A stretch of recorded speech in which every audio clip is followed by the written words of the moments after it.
great things in your business, that you can bust through those ceilings, that you can make yourself great. And guys, what's really interesting is your business will become great when you get better and when you become great. And that starts just by one day at a time. And I feel like the most common thing that I hear when I'm coaching people is I'm afraid of failure, or I feel like something is holding me back and I can't quite pinpoint it, or I just feel stuck. And the typical way of dealing with something like that, I won't stay on this for too long because I want to share my story with you, because I want to prove to you why, if I can build 4 businesses that are really successful from scratch, that you can too. It's not to brag. It's so that from here forward, the rest of this year, that we can have trust, mutual trust, that I can help you and that I'm qualified to talk about this stuff. Like, I've actually lived it, and I'm a super, super imperfect person. So if you're feeling stuck, or that you need a breakthrough, or that you're just exhausted, you're spinning your wheels, this is the place for you. And now, it's not a comfortable place. We accept everybody at all levels, yes, but we talk about real stuff. And we get really real, and you're probably going to come to some realizations that are uncomfortable if you join me week in and week out, because we're going to really dig deep on some stuff. And sometimes things are really practical. We're going to maybe talk about objection handling or interest rates. But a lot of times, this is really about making you better. And that starts by changing your heart and your mind, not by making a to-do list. So I feel like everybody starts the new year with this giant to-do list and adding all this stuff to their lives. And it really actually can make things more complicated. What you need to start with is an internal belief that you are worthy of accomplishing your goals, and that you can accomplish your goals, whether you're afraid of fear of failure or not. Actually, if you're not afraid at all of anything in business, and particularly of failure, psychologists actually say that you are a psychopath. So you need to have it's okay to be afraid, and it's okay to feel imperfect. You can still do amazing and great things starting from where you are at. Okay. So having said that, I just want to share a little bit of my story with you. And some of you might know my story, some of you may not. So I'm going to tell you the pretty story first, and then I'm going to tell you the real story that is pretty rough and very raw and very honest. Okay, so I just want to, something just happened in the Zoom. Let me make sure that you guys are still there. Yes, you are. Perfecto. Okay, so the shiny story that I would put out to a client or whatever is, came to Dallas-Fort Worth 2008, went to UTA, got my bachelor's degree in social work in business, and I did really well in school. I decided, though, to actually go into high-end sales in the ballroom dancing world, because I wanted to go pro in ballroom, so I did that. And I actually, within 6 months, became #1 worldwide for sales in that industry, which is over 100 years old, this particular business that I was working for. But I found out pretty quickly that the schedule and just the whole environment that I was in didn't give me freedom, and I wasn't building a legacy for my family. Ding, ding, ding, which I wanted to do by being a business owner, which I'm sure a lot of you do too. So I got into real estate in 2013, and I was top 3% in 2 years. And then I started over, basically then built 3 top 1% businesses from scratch with a new client base back to back to back over the course of the next 8 years. So I've built 4 businesses. They've all done really well. And even when I say that, because I struggle with perfectionism, which we're going to talk about here in a minute, I still am at this point, I can't actually believe that. How did I do that? And actually, there's a rhyme and a reason, which we're going to be learning over the course of the weeks that we are together. But if someone like me can hit gold 4 times, I promise you someone like you can too. So after that, I did real estate in 20 states, and I became a founding agent of an Inc. 1000 firm, and we did hundreds and hundreds of millions of dollars worth of real estate all over the U.S. I became a landlord. I became a private money lender. I became a hard money lender. I oversaw flips. We did all sorts of creative real estate investments. And now what I've spent the past couple of years doing is actually building other agents. I've gone into coaching, but I'm a reluctant coach. I didn't know that I wanted to coach. I don't really have a good taste in my mouth for real estate coaches. I think a lot of them are really fake. And, you know, I didn't want to dye my hair blonde and weigh 100 pounds and get Botox, which if that's your shtick, that's cool. I love you. You do you, boo, but it's just not me. And I was like, I'm not like the other coaches. I don't want to do this. I don't want to drive a Maserati. But that's what I do now. And I love it because I have built many, many agents into 6-figure earners and then multiple 6-figure earners. And I love pouring into you guys. It is what keeps me going in real estate is actually things like this. Just speaking into you guys and helping you get unstuck where you're currently at. So here's my real bio. And the last time I shared this, I'm not going to share everything today. There's certain aspects of this that cannot live online because it is a part of someone else's story that I don't feel like you know who they are. And I don't feel like I can tell their story. Okay. Because it's people in my family, but I will tell you part of it. But since this is recorded, I will leave some of it out. But really, my real bio, guys, is that I come from brokenness and deep, deep-seated feelings of shame and perfectionism, and really lived my life and even built my drive to succeed out of perfectionism and fear because I always felt like a failure. And I'm going to explain to you why here in a little bit. So the first thing in my life that really had me feeling like I couldn't be successful, but what also drove me towards success, which I'll explain here in a minute. I grew up in a very small town in East Texas between 2 cow farms. I was severely ADHD. I struggled to read. I struggled to just concentrate on anything ever at any point in time. And I started having health issues, severe ones, at 18 months old. I had my first surgery. And I was constantly in the doctor's office and labeled a failure to thrive. So my whole childhood, I was in the doctor's office all the time. And they actually thought that my parents were not feeding me because I could not ever grow or get healthy. And, you know, just from childhood, I wasn't set up to be the best or have the best brain or be the smartest person in the room. It was a struggle. So fast forward, you know, I was lucky to have loving parents that really tried their best, but, you know, we all have a story. And fast forward a little bit between the ages of 6 and 9. If you have little ears in the room, cover them. Okay.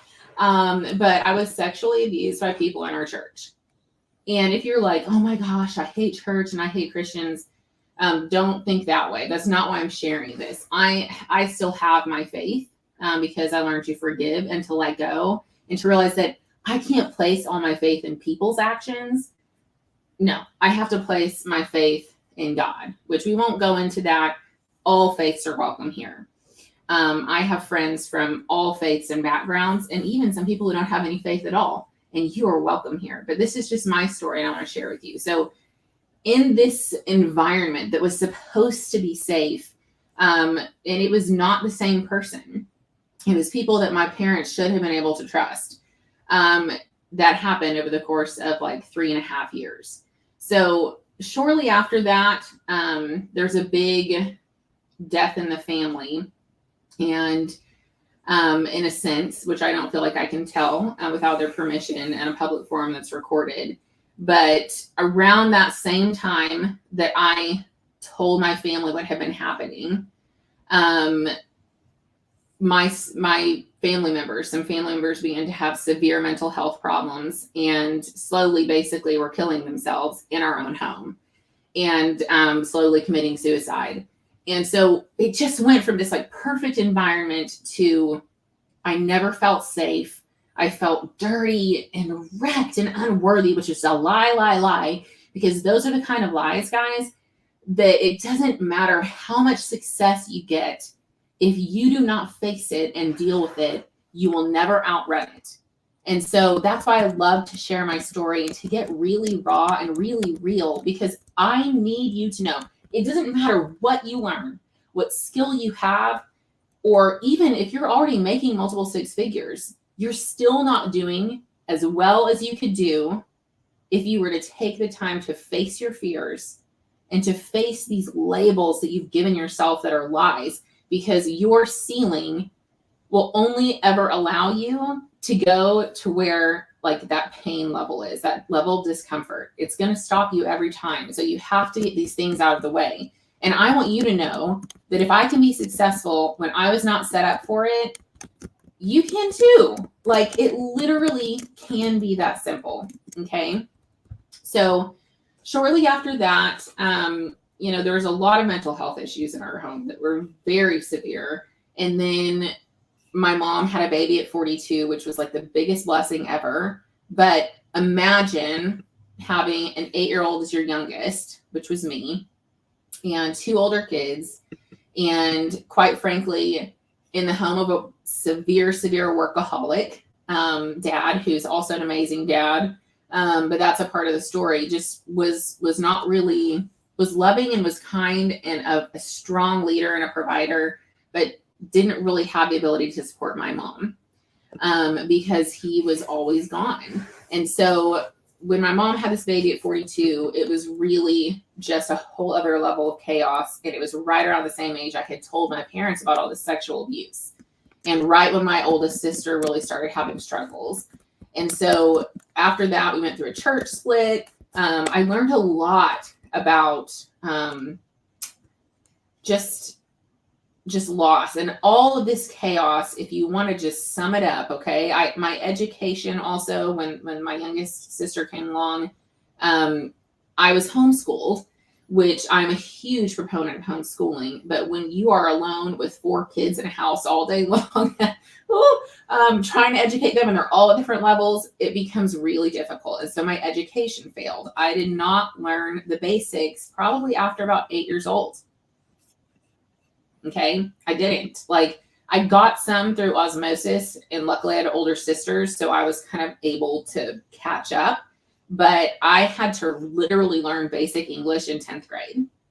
I didn't. So I'm just saying, wherever you come from or wherever you're starting from, you do not have to be teed up for perfection to become great if you really put your mind to it. Okay. And I want this to encourage you. All right. So because of all of this chaos, I developed OCD and anxiety and depression at age 9. And I share this with you because I see a lot of entrepreneurs hide this. They hide this. And it's funny because I feel like a lot of us as entrepreneurs, we want to do great things. And the path to proving yourself worthy can actually lead you to success. Okay. But it's built on fear and on lies of you just having to prove to yourself that you're worth something. And so that I also have seen be the biggest block for most entrepreneurs about why even in their success, they feel like they're never enough. Okay. So the story that I really told myself was you're shameful. I was always afraid. I had a really hard time sleeping alone by myself at night, literally up until my teen years because of all of this. And I just felt so unworthy. I even felt, here's the thing.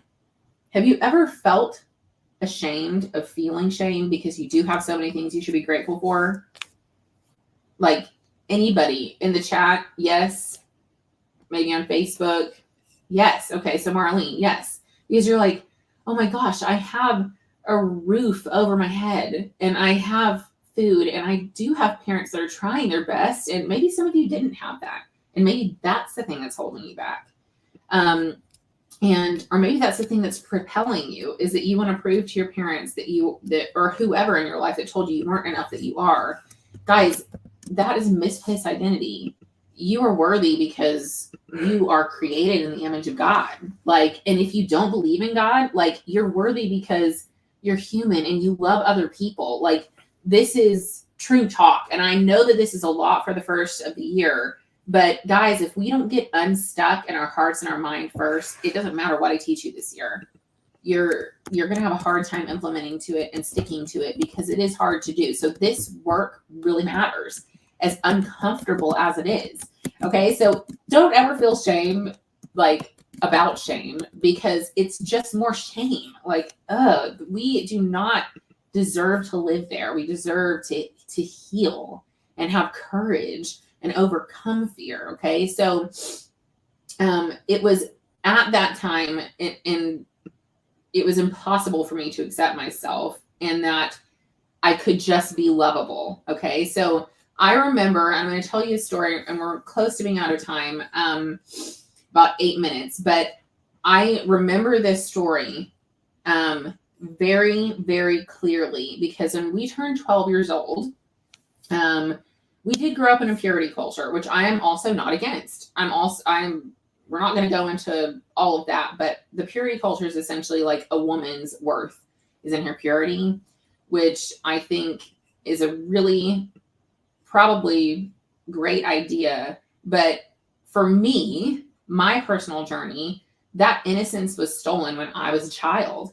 And so in my little tiny child brain, my story was, I can't accept myself where I'm at. And like, I'll never earn that ultimate ideal of perfection that my family has taught me. That's what it is, which is a lie, right? It's a lie, but in my little tiny brain, I thought that. And so I remember when we were 12 years old, my dad would always take us to get like a promise ring, right? Which is kind of like a purity ring, which I'm also not against. I think it's a really great idea. But I felt like I didn't deserve one. And so I remember before we went to pick one out, because he would take us to pick one out. I mean, I was a third daughter of 4. And I remember thinking to myself, I'm going to pick the cheapest one and the smallest one, because I hate that he's having to spend his money on a ring that I don't deserve. And again, lies, guys. You know who you lie to the most? It's yourself. And it keeps you in this cycle that is just, it's going to hold you back for the rest of your life. That's why I wanted to share this at the top of the year. Because if you're not willing to be this raw with yourself yet, or with others yet, let me be exhibit A. Like, you can work through this stuff. You can overcome this stuff. You can be great despite a background of maybe not having been perfectly teed up. There's no such thing as that. We're all broken. We're all imperfect. We all have struggles. We all have strongholds. Okay. So what this led me to do, though, is, oh, I am talented at ballet. Okay. I eventually became good at academics, because when I got in 10th grade, I literally caught myself up on everything and became valedictorian. Okay. But I didn't do it because I valued hard work. I did it because I knew that in my mind, which again was a lie, I was not lovable unless I was the best, unless I was performing, which drove me to do a lot of things like, yes, become prima ballerina, and yes, audition for New York and all these places and get scholarships, all the things. On the outside, basically, my life looked really perfect. And people told me that I was great and a great job and a great singer and a great actress and blah, blah, blah. And I excelled in all these things, but it was driven from the fact I felt so worthless as a human being. And so what I want you to do this year is just be open to struggle and overcome the things that are holding you back. And check in. Like, self-reflection and self-exploration is the most beautiful gift that you can give yourself, because it's going to answer a lot of questions, okay, about what's holding you back, why you're afraid, maybe why you're afraid to put things on the line, okay? It's going to answer a lot of things for you, okay? So this year, I want you, and what we're going to talk about next week is actually, by the way, getting comfortable with discomfort, because on the other side of discomfort is always something great. Okay. So all this striving and all this pushing and prima ballerina, yada, yada, yada, right?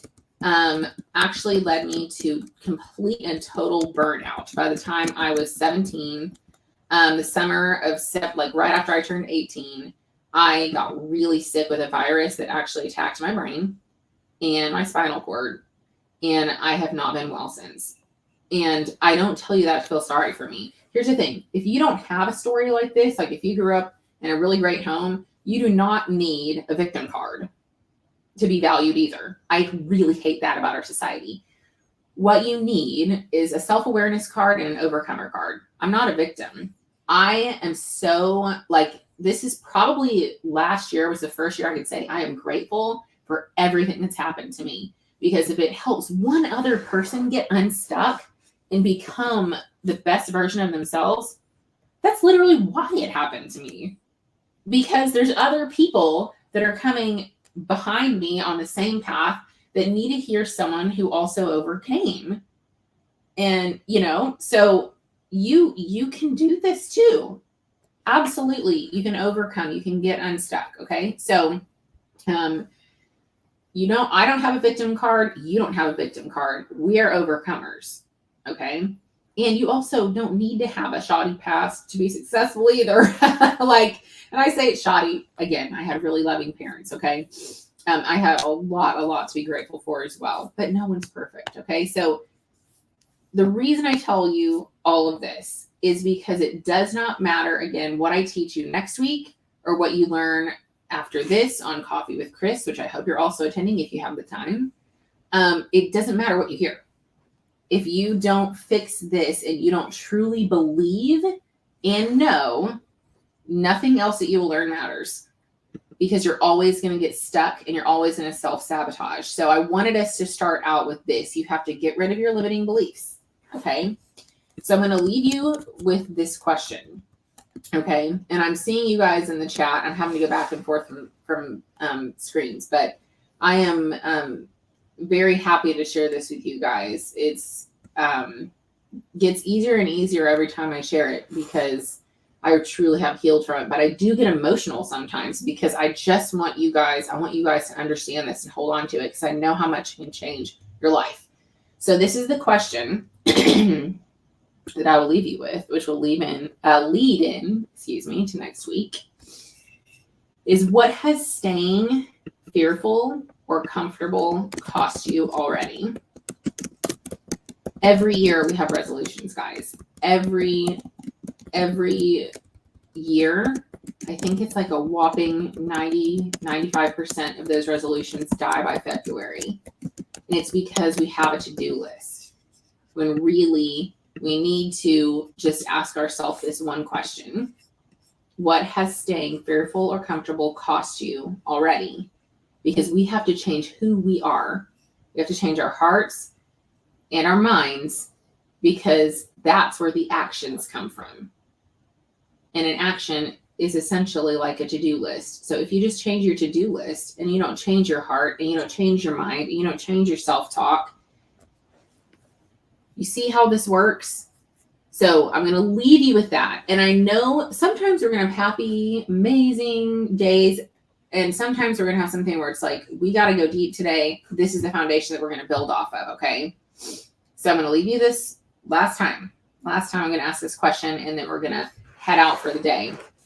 What has staying fearful or comfortable cost you already? Okay. I appreciate you guys. Next week is going to be amazing. I can't wait to see you here, and keep asking yourself that question this week and just jot down what comes to mind. Right. I'll see you then. Thank you so much, Elizabeth, Sharon, Marlene, and all my Facebook peeps. I will talk to you soon. Bye.